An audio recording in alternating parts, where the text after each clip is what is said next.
My personal motto is never turn down an adventure. And we were invited to do a beach cleanup by a place called Lagoon Keepers while we were looking for cheap boat parts. Oftentimes we go to salvage yards and try to pick up things that are used that are a little bit cheaper than buying them at West Marine. Our trip started in the back of an empty cargo van. No seatbelts. Safety first. Hello. Safety first. Gotta buckle in, guys. Okay. Get some straps. I got a seat for you. Get a ratchet strap, yeah. We ended up in the outlying islands in West Palm Beach picking up trash in the estuaries for the birds. On this particular day, it was extremely windy, and our chariot of choice was a pontoon boat. Off the beaches. We had a full saltwater shower halfway through the day. Find another hat?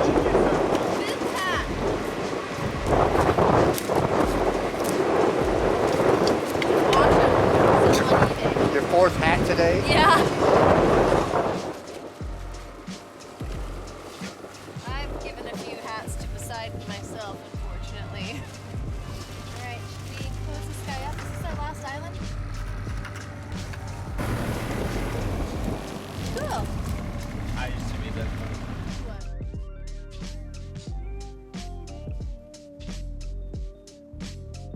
I think you just gun it. Jump up on the trailer. We made wagers on how many pounds of trash we'd collected, and I'll tell you what, the man that had been doing it all of this time guessed within a half a pound of how much trash we would gather that day. I was absolutely floored.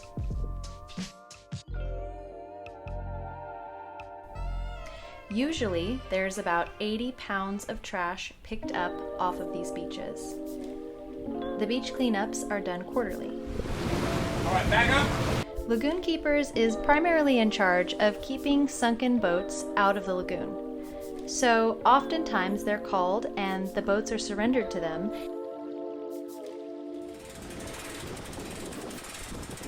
If you're interested in finding a boat that needs a new home, look up lagoonkeepers.org.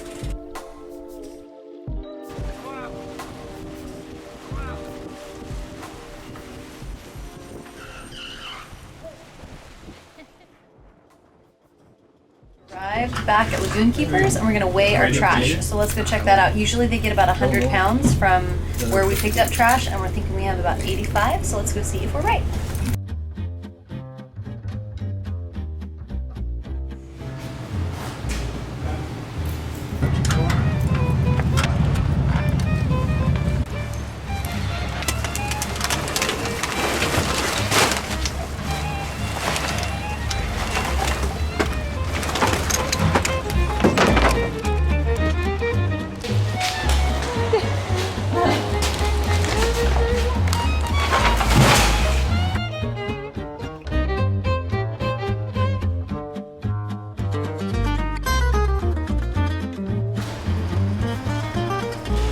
Hard to get them back in the boat. Oh.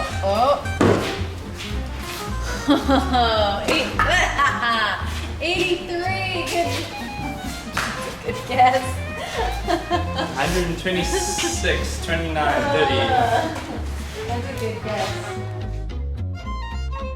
On Moonlight's first voyage south, they blew ahead on the engine. But to my surprise, he gets the thing purring like a kitten. Moonlight engine update. Okay, so I'm going to show you all the things that I've done so far and the last few things that I will be doing. As you can see, for the first time in a really long time, it has been assembled again.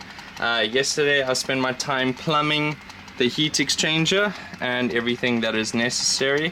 I've got the injectors to put in, and then there is the fuel injection pump that will be placed over here, and I'm pretty sure this guy is going to start up.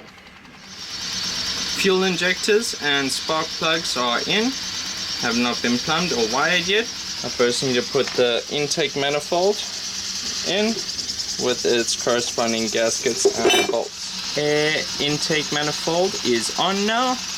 I shall now plumb the banjo bolts here for the return and from there. Glow plug electric bridge is now connected. It's connected down here and then is fed to the glow plug button over there. Okay, engine is plumbed, all put together.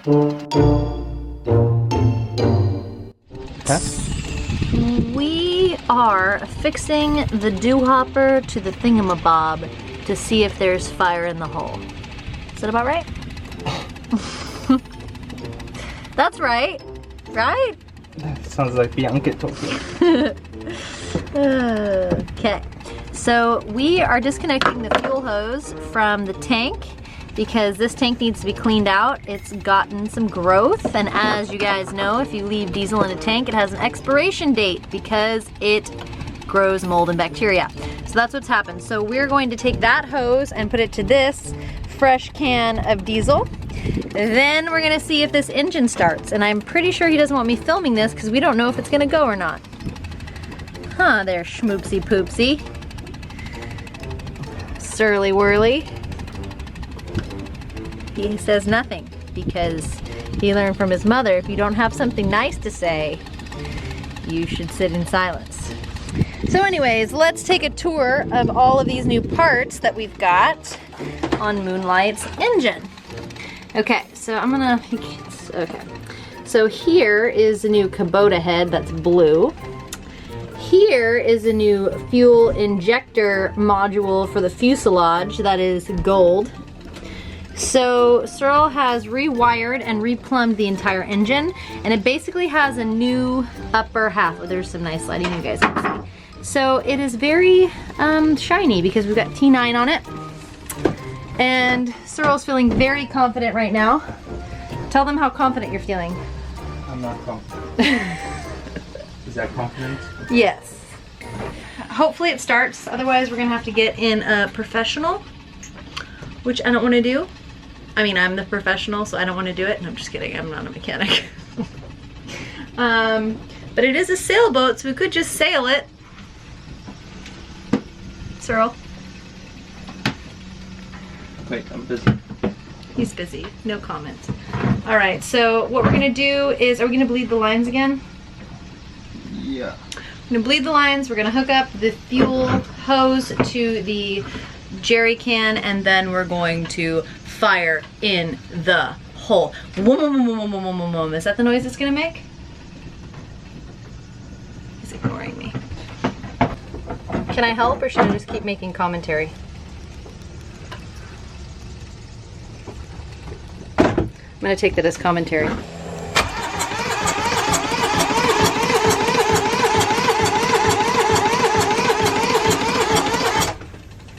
Okay, no dice.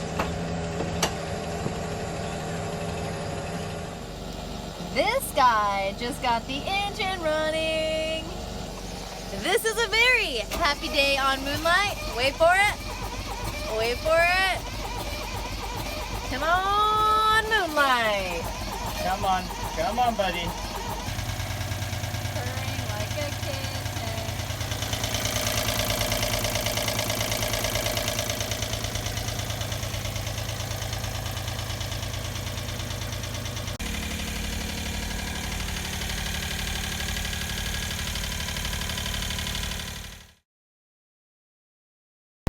As I stand aboard my $1 boat, I realize that a lot of you guys want to know exactly where you can find one of these inexpensive boats. Now let me tell you, boats always cost money. There's always a project to be done, there's always something to be fixed, and there's always an improvement that we'd really, really like to have. So keep that in mind when you're looking for a less expensive boat. But what we're gonna do now is we're gonna show you this boat called Echo. We went to a salvage yard where we met a man named Greg looking for some parts on the cheap for Little Miss. So things like stainless, wind vane, stuff like that that's coming off of salvage boats. But what he told us is that he has this great boat that is out here in the harbor called Echo with a lot of character. So we're gonna go hop on the boat, see if we can get in and show you guys around the inside and tell you what we think. I'm also gonna include his information where you can contact him. It might be a steal, it might not. Let's go take a look right now. Another boat that looks just like Echo. Let's go find out what make and model it is. We're gonna ask him right now. All right. Okay, so this is not the boat, but it's a Westsail 33. Yes. And I think what we're looking at is going to also be a Westsail 33. You guys tell me what you think. But this one has been to Bermuda, and he said it's very, very seaworthy. Yeah, nice. Very cool. You know, that steering system is never gonna buckle on you. Yeah. Full kill. All right, darlings, this is Echo. Echoes. Oh, look, it has some nice canvas work on it. Liking what I'm seeing so far. I like that the chain plates are exterior. Very nice, and I love the bowsprit. Hull snipped.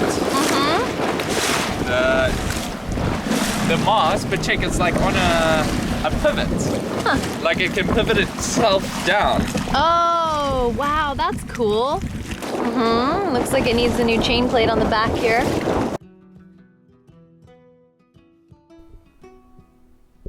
So what you're looking at here is a 32 Westsail. She has an 11-foot beam and 27 feet at the waterline, and she's a cutter rig with a bowsprit, which is my favorite. She's suffered some water damage on the inside and will need that repaired before you can sail her or live aboard. The engine's been converted to an electrical engine.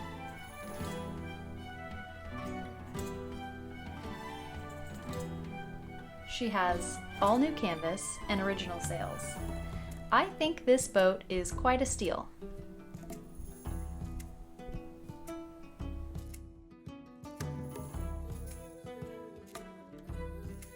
We're on Moonlight. Can you see her? Looking good. We are gonna move down to West Palm under the bridge, and we're gonna give her the old shakedown and try out this rebuilt diesel that Searle did. So super stoked. We're gonna put some load on her and see how she does.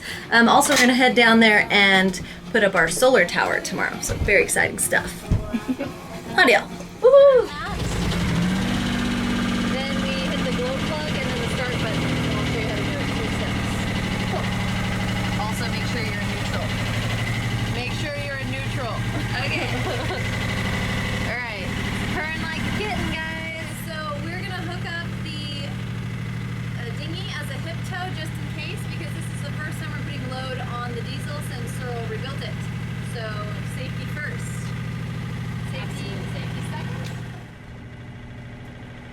Alright, there's little miss yonder.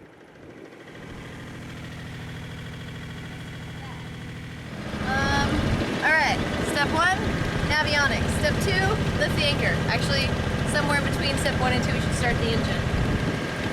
Put on your super fancy run fast gloves and employ the South African windlass.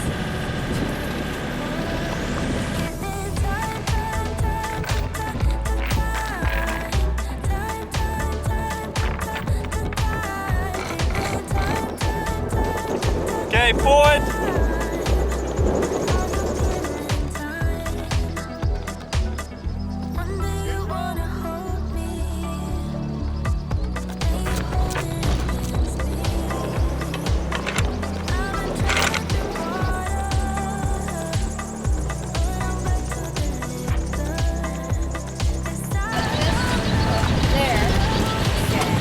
Now we're in here. And then this is the throttle here. Yeah. Fast.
gosh, it feels so good to be out on the water again.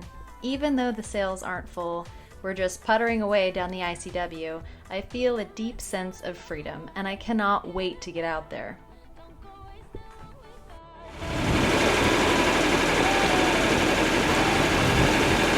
Channel 9. I got it, yeah. Flagler Memorial Bridge, Flagler Memorial Bridge. Moonlight, moonlight, moonlight. Requesting an opening for southbound.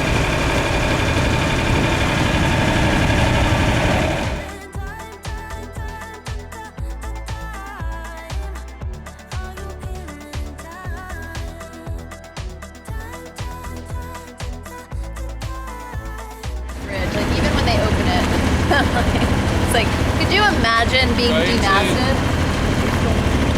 What was that?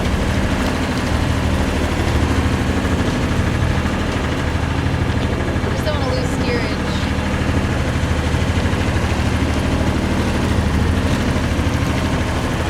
Yeah, being demasted under a bridge would be horrible. Can you imagine the sound of crunching a mast on a concrete bridge? I mean, I can't, I have nightmares. Not today, donkey, not today. How come?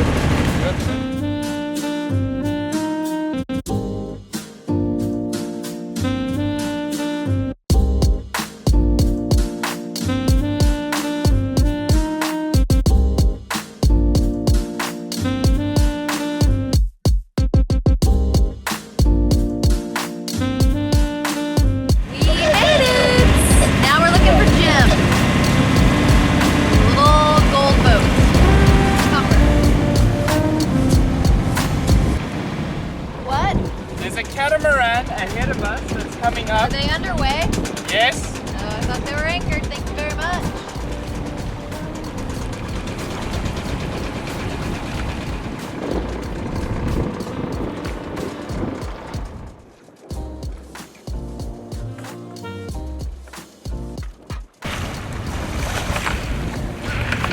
Throw it. Neutral.